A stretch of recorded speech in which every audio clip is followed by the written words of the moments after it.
하나님의 말씀 창세기 1장 26절부터 마지막 절까지 봉독하겠습니다. 창세기 1장 26절부터 마지막 절까지입니다. 하나님이 이르시되 우리의 형상을 따라 우리의 모양대로 우리가 사람을 만들고 그들로 바다의 물고기와 하늘의 새와 가축과 온 땅과 땅에 기는 모든 것을 다스리게 하자 하시고, 하나님이 자기 형상 곧 하나님의 형상대로 사람을 창조하시되 남자와 여자를 창조하시고, 하나님이 그들에게 복을 주시며 하나님이 그들에게 이르시되 생육하고 번성하여 땅에 충만하라. 땅을 정복하라. 바다의 물고기와 하늘의 새와 땅에 움직이는 모든 생물을 다스리라 하시니라. 하나님이 이르시되 내가 온 지면에 씨 맺는 모든 채소와 씨 가진 열매 맺는 모든 나무를 너희에게 주노니 너희의 먹을 거리가 되리라.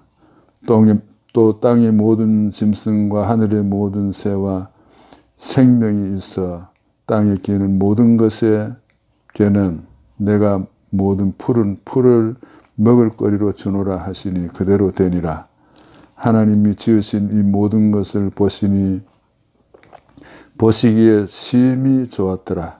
저녁이 되고 아침 되니 이는 6째 날이니라. 아멘. 오늘 하나님의 천지 창조에 대해서, 특별히 인간의 창조와 하나님이 인간에게 부탁하신 사명의 말씀에 대해서 은혜를 나누고자 합니다. 하나님은 이 세상을 태초에 창조하셨다 그랬습니다. 이 태초라는 말은 시간이 시작되는 시간이란 뜻인데, 다시 말씀드리면 하나님이 시간을 창조하시면서 세상을 창조했습니다. 그리고 이 모든 것을 말씀으로 창조하셨습니다. 전능하신 하나님이심을 보여주신 것입니다. 첫째 날은 빛을 만드셨습니다. 둘째 날은 궁창을 만들고, 셋째 날은 각종 식물들을 창조했고, 넷째 날은 해와 달과 별들을 만드셨습니다. 제가 어느 날 세계 대백과사들을 보니까 하나님이 창조한 이 우주의 나이를 약 150억 년으로 이렇게 추측을 했습니다. 150억 년 전에 하나님이 이 우주를 창조하셨습니다. 근데 에베소서 1장에 보면은 하나님이 창세전에 우리를 예정하고 선택하셨다 하는 말씀이 나오는데, 우리의 역사는 150억 년 전부터 구원의 역사가 이루어진 것을 보면은 얼마나 하나님의 구원 사역이 하나님의 그 원대한 사역 속에 포함되어 있다는 것을 보고 감탄을 금할 수가 없습니다. 그런데 우리가 만든 이 세계는 얼마나 넓은지요. 우리가 은하수를 보면 한 개의 은하수에 별이 수천억 개가 있다 그러잖아요. 그런데 과학자들 말에 의하면은 이 은하수보다 더 큰 은하단이라는 게 있는데, 이 은하단이라는 어느 정도인가 하면은 2,500개의 은하수를 모은 게 은하단이랍니다. 근데 이 은하단이 이 우주상에는 약 30개나 된다고 합니다. 그것도 현대 과학이 조사한 바에 의하면 그렇다는 거예요. 아직도 조사하지 못한 것까지 합치면은 이 우주가 얼마나 넓은지 몰라요. 하나님이 이 광대무변한 세계를 창조하셨습니다. 다섯째 날은 새들과 물고기를 창조했고 마지막 날은 짐승과 사람을 창조했습니다. 특별히 이제 사람을 어떻게 창조했는가, 이것은 우리의 교훈이 되고 또 하나님의 은혜를 생각하게 하는 말씀으로 생각을 합니다. 사람은 첫째로 하나님의 형상대로 창조했다 그랬어요. 하나님이 창조하실 때에 성부, 성자, 성령이 서로 의논을 하셨습니다. 우리가 우리의 형상을 따라, 여기 우리라는 말이 있죠. 우리. 하나님이 서로 의논한 것입니다. 우리가 우리의 형상대로, 모양대로 사람을 만들자.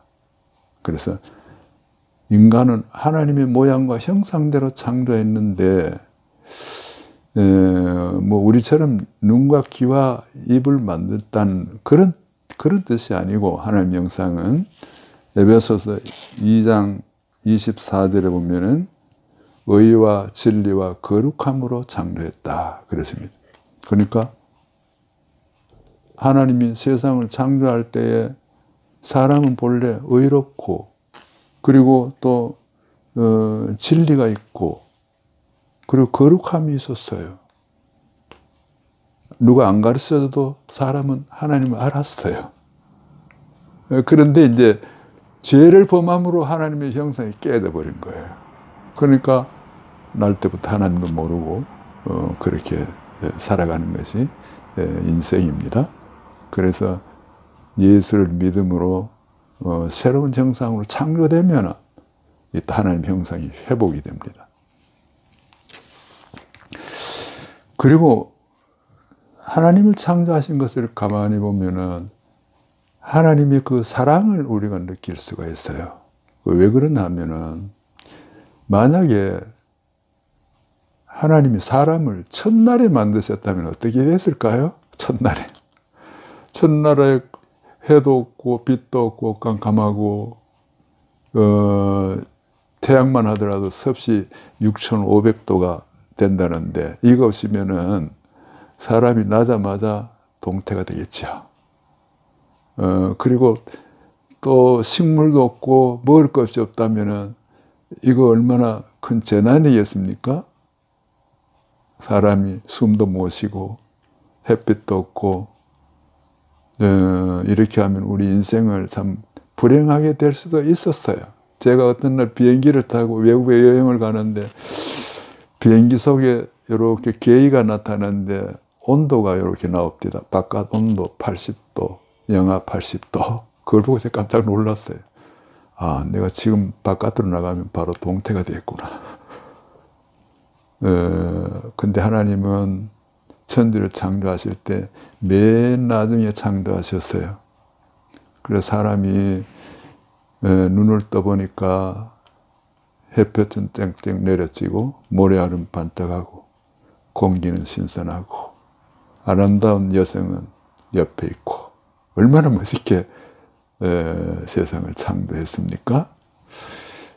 그리고 우리가 이제 창조를 보면은, 하나님이 창조하신 이것 사실을 생각해 보면은, 사실 신자들이 먹고 살고 뭐 입는데 걱정할 필요는 없어요. 하나님이 다 마련해 주시는 겁니다.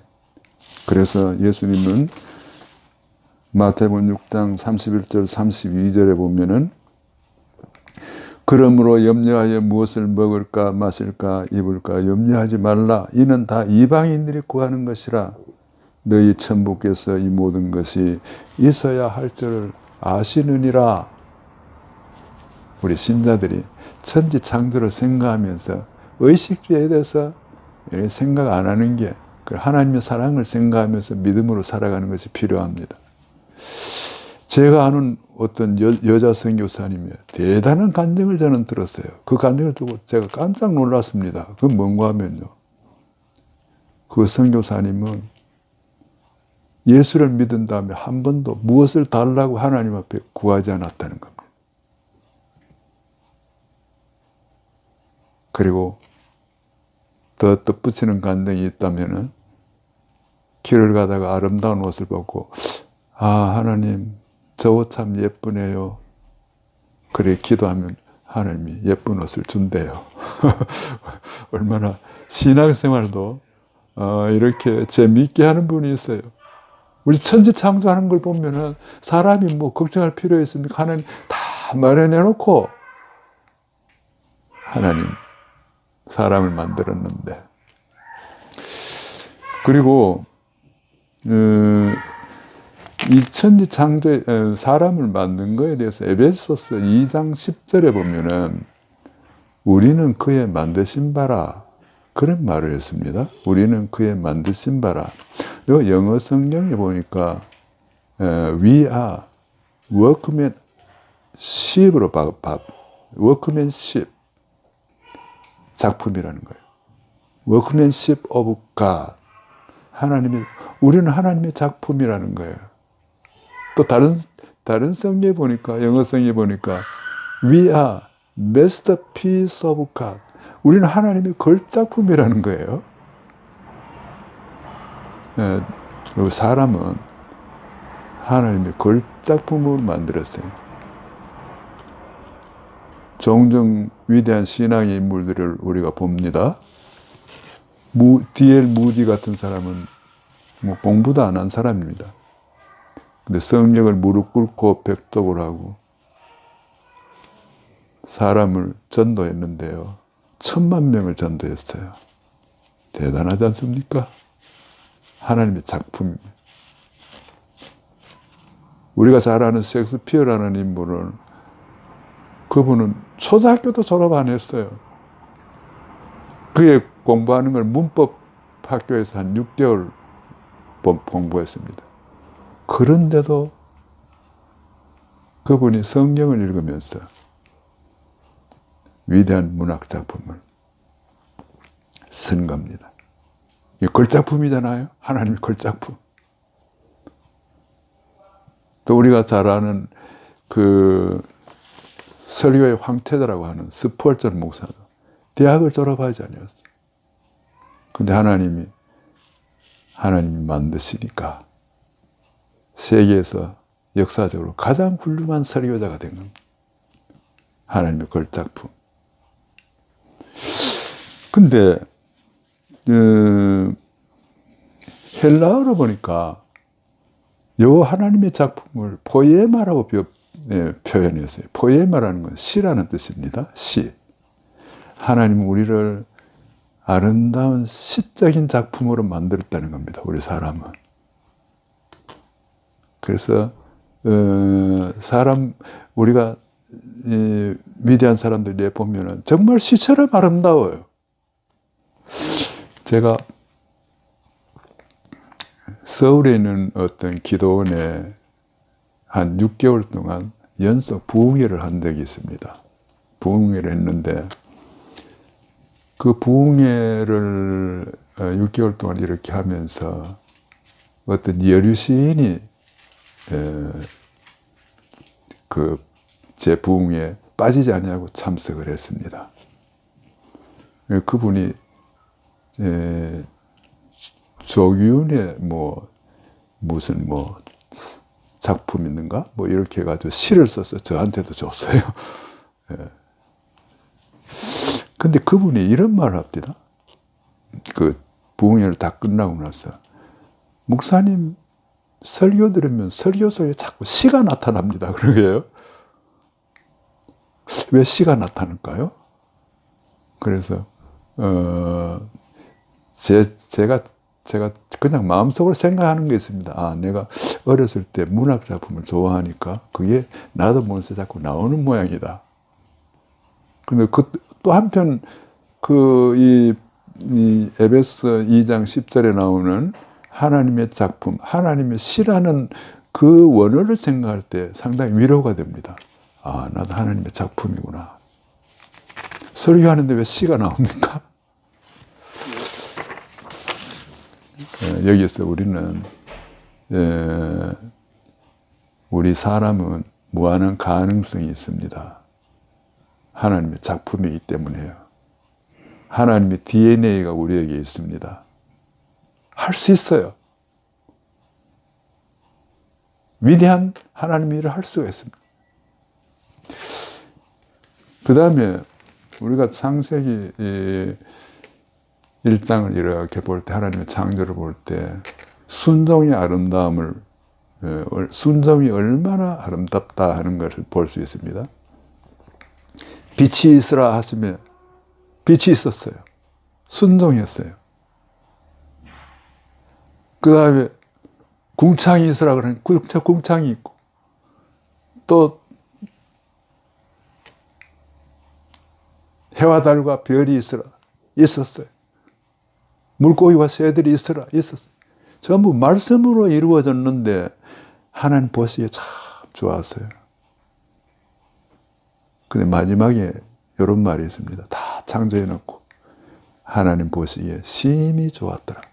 말씀대로 이루어지고 또 말씀대로 이루어지고 또 말씀대로 이루어지고, 말씀대로 이루어질 때마다 하나님이 아름답게 보시고, 말씀으로 순종할 때마다 그 순종이 계속 쌓이면 하나님 보시기에 심히 좋은